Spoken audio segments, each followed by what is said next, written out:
ഭൂവിസ്തൃതിയുടെ 71% വെള്ളമാണ് എന്നറിയാമല്ലോ. ഇത് ഏകദേശം 366 ട്രില്യൺ ഗാലൻ വെള്ളമുണ്ടാവും.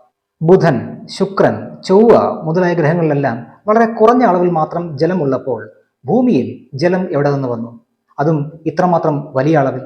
ഉൽക്കകൾ, അന്തരീക്ഷ പൊടിപടലങ്ങൾ, ക്ഷുദ്രഗ്രഹങ്ങൾ, സൂര്യൻ എന്നിവരിൽ നിന്നെല്ലാമാണ് ഭൂമിയിൽ ജലം ഉണ്ടായത് എന്നാണ് ശാസ്ത്രമതം. കേൾക്കുമ്പോൾ ഒരൽപ്പം വിചിത്രമായിട്ട് തോന്നാമല്ലേ?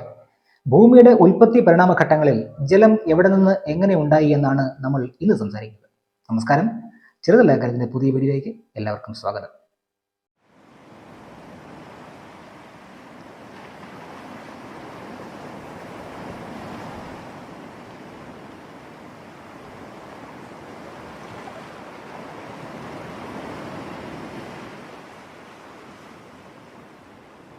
$4.5 ബില്യൺ വർഷങ്ങൾക്ക് മുമ്പ് ഭൂമി ഒരു റോക്ക് പ്ലാനറ്റ്, അതായത് പാറകൾ നിറഞ്ഞ ഒരു ഗ്രഹമായിട്ടാണ് പിറവിയെടുത്തത്. പിന്നീട് ചൊവ്വാഗ്രഹത്തിന്റെ വലിപ്പം ഏകദേശം കാണുന്ന ഒരു പുരാതന ഗ്രഹവുമായി കൂട്ടിയിടിക്കുകയുണ്ടായി. അതിഘോരമായ വിനാശകരമായ ഈ കൂട്ടിയിടിയിൽ ഉണ്ടായ ഘർഷണത്തിലും ചൂടിലും രണ്ട് ഗ്രഹങ്ങളും ഉരുകി.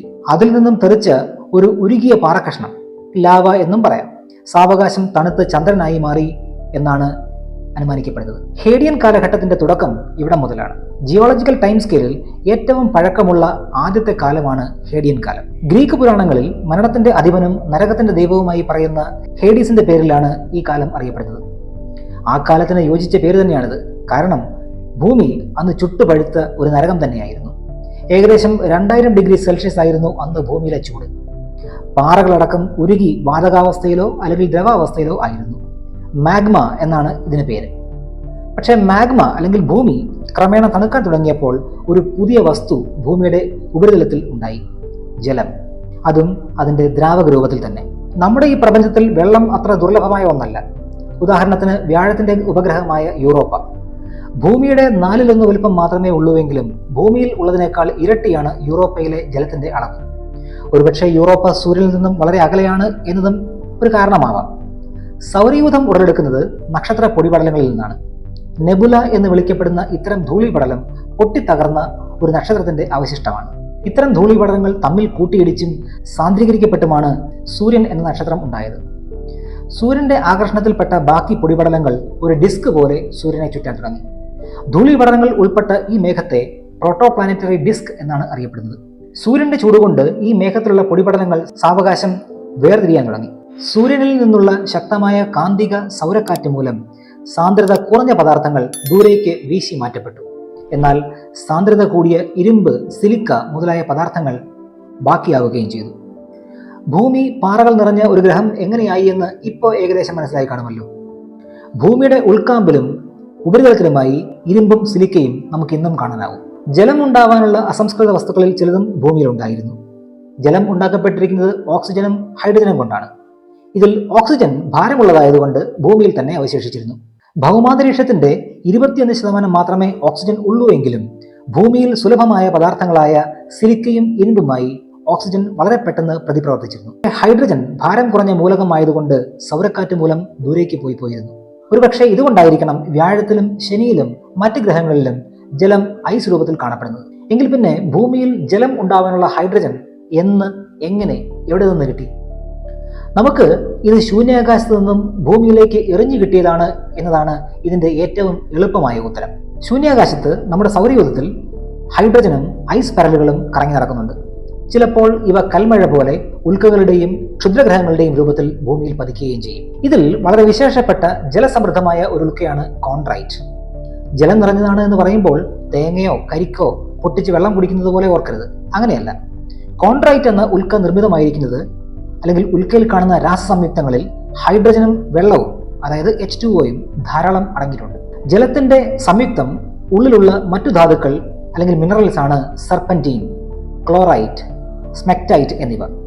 കൂട്ടത്തിൽ ഒരു കാര്യം പറയട്ടെ, ഈ രൂപത്തിലാണ്, അതായത് H2O എന്ന രാസസംയുക്തമായിട്ടാണ് ഭൂമിയിൽ ജലത്തിന്റെ നല്ലൊരു ഭാഗവും പാറകളിൽ ശേഖരിച്ചു വച്ചിരിക്കുന്നത്. ഭൂമിയിൽ ദ്രവരൂപത്തിൽ കാണപ്പെടുന്ന ജലത്തിന്റെ 18 മടങ്ങോളം ജലം പാറകളിൽ ഈ രൂപത്തിൽ ശേഖരിക്കപ്പെട്ടിട്ടുണ്ട്. നമുക്ക് തിരികെ വരാം. ഇത്തരം ധാതുക്കളിൽ നിന്നും ജലം എങ്ങനെ വേർതിരിച്ചു കിട്ടും? ഏറ്റവും എളുപ്പമാർഗം ഈ ധാതുക്കൾ ഉരുക്കിയെടുക്കുക എന്നത് തന്നെയാണ്. ഭൂമിയിൽ ഇപ്പോഴും ഇത്തരം ഉൽക്കകൾ പതിക്കുന്നുണ്ട്. പക്ഷെ അവയൊന്നും ഉരുകി നമുക്ക് ജലം ലഭിക്കുന്നില്ലല്ലോ എന്ന് നിങ്ങൾ ആലോചിച്ചേക്കാം. ശരിയാണ്, കാരണം ഇന്നത്തെ അവസ്ഥയിലുള്ള ഭൂമിയിൽ ഇത് നടക്കുകയില്ല. എന്നാൽ ഹേഡിയൻ കാലത്ത് ഇതായിരുന്നില്ല ഭൂമിയിലെ അവസ്ഥ. 2000 ഡിഗ്രി സെൽഷ്യസ് ചൂടുണ്ടായിരുന്ന ഭൂമിയിൽ പതിക്കുന്ന എന്തും ഉരുകി മാഗ്മയുടെ ഭാഗമാകുമായിരുന്നു. ഭൂമിയിലെ ഉരുകിയ ദ്രവ അവസ്ഥയിലുള്ള പാറയാണ് മാഗ്മ. ഇവിടെ വെച്ചാണ് ഹൈഡ്രജനും ഓക്സിജനും കൂടിക്കലർന്ന് ജലം ഉണ്ടായി ഉയർന്ന താപനിലയിൽ വാതക രൂപത്തിൽ ആയത്. മാഗ്മയേക്കാൾ സാന്ദ്രത കുറഞ്ഞ നീരാവി ഉയർന്നു പൊങ്ങി ഭൂമിയുടെ അന്തരീക്ഷത്തിലെത്തി. പക്ഷേ ഇത് സമയത്തിന് എതിരെ അതിവേഗം നടക്കേണ്ട ഒരു പ്രോസസ്സാണ്. കാരണം മാഗ്മ സാവകാശം തണുക്കുകയാണ്. ഒരിക്കൽ തണുത്ത് ഒരു കട്ടിയേറിയ ആവരണം മാഗ്മയ്ക്ക് മുകളിൽ ഉണ്ടായാൽ പിന്നെ നീരാവിക്ക് പുറത്തു പോകാനാവില്ല. 4.5 ബില്യൺ വർഷങ്ങൾ പഴക്കമുള്ള പാറകൾ കണ്ടെടുക്കപ്പെട്ടതിൽ ഇതിന് തെളിവുകൾ കിട്ടിയിട്ടുണ്ട്. എന്ന് വെച്ചാൽ മാഗ്മ തണുത്തുറഞ്ഞു തുടങ്ങിയ സമയം ഭൂമിയിൽ സമുദ്രം ഉണ്ടായി എന്നർത്ഥം. പക്ഷേ ഇന്ന് നമ്മൾ കാണുന്ന സമുദ്രങ്ങളെക്കാൾ വ്യത്യസ്തമായിരുന്നു അന്നുണ്ടായിരുന്നത്. ഹേഡിയൻ കാലത്ത് ഭൂമിയുടെ അന്തരീക്ഷം കാർബൺ ഡൈ ഓക്സൈഡ് നിറഞ്ഞതായിരുന്നു. CO2 അല്ലെങ്കിൽ കാർബൺ ഡൈ ഓക്സൈഡ് കട്ടിയേറിയ ഭാരമുള്ള വാതകമാണ്. അന്നത്തെ അന്തരീക്ഷമർദ്ദം 215 ബാർ ആയിരുന്നു. ഒരു ബാർ എന്നത് 0.98 അറ്റ്മോസ്ഫിയർ ആണ്. അതിനർത്ഥം അന്നത്തെ അന്തരീക്ഷമർദ്ദം ഇന്നുള്ളതിന്റെ ഏകദേശം 215 മടങ്ങായിരുന്നു.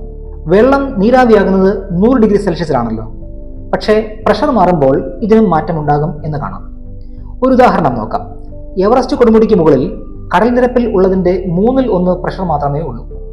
ഇവിടെ വെള്ളം നീരാവിയാകാൻ 100 ഡിഗ്രി സെൽഷ്യസ് വേണ്ട. പക്ഷേ ഹേഡിയൻ കാലത്ത് അന്തരീക്ഷമർദ്ദം വളരെ കൂടുതലാണ് എന്ന് പറഞ്ഞല്ലോ. ഇവിടെ കാര്യങ്ങൾ നേരെ തിരിച്ചായിരുന്നു. 230 ഡിഗ്രി സെൽഷ്യസ് ചൂടിലും വെള്ളം തിളയ്ക്കുകയില്ലായിരുന്നു. ചുരുക്കത്തിൽ അന്നത്തെ സമുദ്രം അതിഭീകര ചൂടുള്ളതായിരുന്നു എന്നർത്ഥം. ഭാഗ്യവശാൽ അന്നത്തെ ചൂടുള്ള സമുദ്രം അല്ല ഇന്നുള്ളത്. ഹേഡിയൻ കാലത്തിന്റെ അവസാനത്തോടെ സമുദ്രം ഇന്നുള്ളതുപോലെ താപനിലയിലേക്ക് എത്തി. ഭൂമിയുടെ ഉപരിതലവും അന്തരീക്ഷമർദ്ദവും എല്ലാം ഇന്നുള്ളതുപോലെയായി. ഉൽക്കകളിൽ തുടങ്ങി മാഗ്മയിലൂടെ നീരാവിയായി ചൂടുള്ള സമുദ്രമായി അങ്ങനെ ദീർഘമായ ഒരു പ്രക്രിയയിലൂടെയാണ് നാം ഇന്ന് കാണുന്ന ജലം ഉണ്ടാവുന്നത് ഭൂമിയിൽ. പക്ഷേ ഈ സിദ്ധാന്തത്തിൽ ഒരു പ്രശ്നമുണ്ട്. കോൺട്രൈറ്റിൽ കാണപ്പെടുന്ന വെള്ളത്തിന്റെ രാസഘടന ഭൂമിയിൽ കാണപ്പെടുന്ന വെള്ളത്തിന്റെ രാസഘടനയുമായിട്ട് വ്യത്യസ്തമാണ്. ഹൈഡ്രജൻ വാതകത്തിന്റെ ഒരു ഐസോട്ടോപ്പാണ് ഡ്യൂട്ടീരിയം. ഡ്യൂട്ടീരിയം നോർമൽ ഹൈഡ്രജൻ തന്മാത്രയേക്കാൾ ഭാരം കൂടിയതാണ്. കോൺട്രൈറ്റ് ഉൽക്കകളിൽ കൂടുതൽ ഉള്ളതും ഡ്യൂട്ടീരിയം ആണ്. ഡ്യൂട്ടീരിയം ചേർന്ന ജലം ഘനജലമാണ്, അല്ലെങ്കിൽ ഹെവി വാട്ടറാണ്. പക്ഷേ ഭൂമിയിൽ കാണപ്പെടുന്ന ജലത്തിൽ ഹൈഡ്രജനാണ്, ഡ്യൂട്ടീരിയം അല്ല. അതിനർത്ഥം ഭൂമിയിൽ കാണപ്പെടുന്ന ജലം അധികവും മൃദുജലമാണ്, അല്ലെങ്കിൽ ലൈറ്റ് വാട്ടറാണ്. ഹേഡിയൻ കാലത്ത് കോൺട്രൈറ്റ് ഉൽക്ക പതിച്ച് മാഗ്മയിൽ നിന്നും നീരാവി രൂപത്തിൽ ജലം അന്തരീക്ഷത്തിലെത്തിയ കാര്യം നമ്മൾ മുമ്പ് പറഞ്ഞല്ലോ. മാഗ്മയിൽ നിന്നും ജലം മുഴുവൻ പുറത്തു വരും മുമ്പ് മാഗ്മ തണുത്തു പോയതിനാൽ കുറെ അധികം ജലം ഇന്നും ഭൂമിയുടെ ഉള്ളിൽ മാന്റിൽ ഭാഗത്ത് ഉണ്ട്. ടെക്ടോണിക് ചലനത്തിന്റെ ഭാഗമായി കിട്ടിയ ഈ മാഗ്മയിൽ നിന്നും വേർതിരിച്ചെടുത്ത ജലം ഡ്യൂട്ടീരിയം ചേർന്ന ഘനജലമല്ല, മറിച്ച് ഹൈഡ്രജൻ ചേർന്ന മൃദുജലമാണ്. കോൺട്രൈറ്റിന്റെ പതനം കൊണ്ടാണ് ഭൂമിയിൽ ജലം ഉണ്ടായതെങ്കിൽ ഘനജലമാണല്ലോ കാണപ്പെടേണ്ടത്. അപ്പോൾ പിന്നെ മാഗ്മയിലെ മൃദുജലം അല്ലെങ്കിൽ ലൈറ്റ് വാട്ടർ എങ്ങനെയുണ്ടായി? കഴിഞ്ഞ കുറച്ച് ദശകങ്ങളായി ഈ ചോദ്യത്തിനുള്ള ഉത്തരം തേടലായിരുന്നു ശാസ്ത്രലോകം. ഗവേഷണ ഫലമായി ശാസ്ത്രജ്ഞർക്ക് ഒരു പുതിയ തരം ഉൽക്കയെക്കുറിച്ച് അറിവ് കിട്ടി. ഡ്യൂട്ടീരിയത്തിന് പകരം ഹൈഡ്രജൻ സമ്പുഷ്ടമായ എൻസ്റ്റൈറ്റ് എന്നാണ് ആ ഉൽക്കയ്ക്ക് കൊടുത്തിരിക്കുന്ന പേര്. എന്നാൽ ഇത് ശൂന്യാകാശത്തിൽ എണ്ണത്തിൽ അത്രയധികം ഇല്ല എന്നത് വീണ്ടും പ്രശ്നമായി. തുടർന്ന് 2021 മറ്റൊരു ഉൽക്കയിൽ നിന്നും ഈ ചോദ്യത്തിന് ഉത്തരമായേക്കാവുന്ന വിലപ്പെട്ട ചില വിവരങ്ങൾ ശേഖരിക്കുകയുണ്ടായി. ഈ ഉൽക്കയിൽ നിന്നും ധാരാളം ഭാരം കുറഞ്ഞ ഹൈഡ്രജൻ കണ്ടെത്തുകയുണ്ടായി, അതായത് നോർമൽ ഹൈഡ്രജൻ കണ്ടെത്തുകയുണ്ടായി. ഇതെങ്ങനെ സംഭവിച്ചു എന്ന് കണ്ടുപിടിക്കാൻ ശാസ്ത്രജ്ഞർക്ക് ശൂന്യാകാശ സമാനമായ ചുറ്റുപാടുകൾ ഉണ്ടാക്കി പരീക്ഷണം നടത്തേണ്ടതായി വന്നു. പരീക്ഷണശാലയിൽ ഉൽക്കാപാളികൾ സൗരകാന്തിക പ്രവാഹത്തിന് വിധേയമാക്കി. അതിനുശേഷം ഉൽക്കാപാളികൾ പരിശോധിച്ചപ്പോൾ അതിൽ ഭാരം കുറഞ്ഞ ഹൈഡ്രജൻ കലർന്ന ജലാംശം ധാരാളം കുമിഞ്ഞുകൂടിയതായിട്ട് കണ്ടെത്തി. ഈ ഭാരം കുറഞ്ഞ ജലം അല്ലെങ്കിൽ ലൈറ്റ് വാട്ടർ എവിടെ നിന്ന് വന്നു? അക്ഷരാർത്ഥത്തിൽ അത് ലൈറ്റ് വാട്ടർ തന്നെയാണ്. കാരണം അതുണ്ടായത് സൂര്യനിൽ നിന്നാണ്. സൗരക്കാറ്റ് പുറപ്പെടുവിക്കുന്ന ഒരുപാട് പദാർത്ഥങ്ങളിൽ ഒന്നാണ് പ്രോട്ടോണുകൾ. ഈ പ്രോട്ടോണുകൾ അവരുടെ സഞ്ചാരപാതയിൽ വരുന്ന ധൂളിപടലങ്ങളുമായി അല്ലെങ്കിൽ ശൂന്യാകാശ പൊടിപടലവുമായി കൂട്ടിയിടിക്കുമ്പോൾ അവയിൽ നിന്നും ഇലക്ട്രോണുകൾ സ്വീകരിക്കും. പ്രോട്ടോണും ഒരു ഇലക്ട്രോണും ചേരുമ്പോൾ ഹൈഡ്രജൻ ഉണ്ടാവുകയും ചെയ്തു. ഈ ഹൈഡ്രജൻ ഓക്സിജൻ സമ്പുഷ്ടമായ ഉൽക്കയുമായി കൂട്ടിയിടിക്കുമ്പോൾ ഭൂം, ജലമുണ്ടാവും. അതും മൃദുജലം അല്ലെങ്കിൽ ലൈറ്റ് വാട്ടർ. ഇത്തരത്തിലുള്ള ജലസംയുക്തം നിറഞ്ഞ ഉൽക്കകൾ ഭൂമിയിലെ മാഗ്മയിൽ ഇടിച്ച് ഉരുകിത്തീർന്നാണ് ഭൂമിയിൽ മൃദുജലം ഉണ്ടായത്. ഇനി ഒരു ഗ്ലാസ് വെള്ളം കുടിക്കാൻ എടുക്കുമ്പോൾ ഓർക്കുക, അത് നമ്മളിലേക്ക് എത്താൻ ചിലർ ദൂരമൊന്നുമല്ല സഞ്ചരിച്ചിട്ടുള്ളത്. ഭൂമിയിലെ സമുദ്രങ്ങളിൽ, തടാകങ്ങളിൽ, ജലാശയങ്ങളിൽ കാണപ്പെടുന്ന ജലത്തിന്റെ എല്ലാം കഥ ഇത് തന്നെയാണ്. ശൂന്യാകാശത്ത് നിന്നും ഉൽക്കയിലൂടെ സൗരക്കാറ്റേറ്റ് മാഗ്മയിൽ ഉരുകി നീരാവിയായി, മഴയായി, തണുത്ത് ആവാസയോഗ്യമാവുകയായിരുന്നു. ഭൂമിയിൽ ജലമുണ്ടായ പ്രക്രിയ അല്പം സങ്കീർണമാണ് അല്ലേ? ഹേഡിയൻ കാലഘട്ടത്തിൽ നടന്ന ഈ പ്രക്രിയയിലൂടെയാണ് ഭൂമിയിൽ മൃദുജലം ഉണ്ടാവുന്നത്. ഇതുതന്നെയാണ് നമ്മൾ മാഗ്മയിൽ കാണുന്നത്. പക്ഷേ സമുദ്രജലം ഘനജലമാണ്, അല്ലെങ്കിൽ ഹെവി വാട്ടറാണ്. കാരണം ഇപ്പോഴും 1 ക്യൂബിക് മീറ്റർ സമുദ്രജലത്തിൽ 33 ഗ്രാം ഡ്യൂട്ടീരിയം കാണപ്പെടുന്നുണ്ട്. ഇതെവിടെ നിന്ന് വന്നതാണ്? ഹേഡിയൻ കാലഘട്ടം കഴിഞ്ഞും ഭൂമിയിൽ ഉൽക്കാപതനം സംഭവിച്ചുകൊണ്ടിരുന്നു. ഇതിൽ നിന്നുമാണ് സമുദ്രജലത്തിൽ ഡ്യൂട്ടീരിയം കലരാൻ ഇടയായത്. ഭൂമിയിൽ ജലം ഉണ്ടായ കാര്യം വിശദീകരിക്കുന്ന ഈ സിദ്ധാന്തം ഇപ്പോഴും ഒരു തർക്കവിഷയമാണ് എന്നതും വസ്തുതയാണ്. പക്ഷേ ശാസ്ത്രം എപ്പോഴും അങ്ങനെയാണ്. അത് സ്വയം വിമർശിച്ചും പരീക്ഷിച്ചും നിരീക്ഷിച്ചും സ്വയം പുതുക്കിക്കൊണ്ടിരിക്കും, മാറിക്കൊണ്ടിരിക്കും. മറ്റൊരു വിഷയവുമായി അടുത്ത വീഡിയോയിൽ നമുക്ക് വീണ്ടും കാണാം.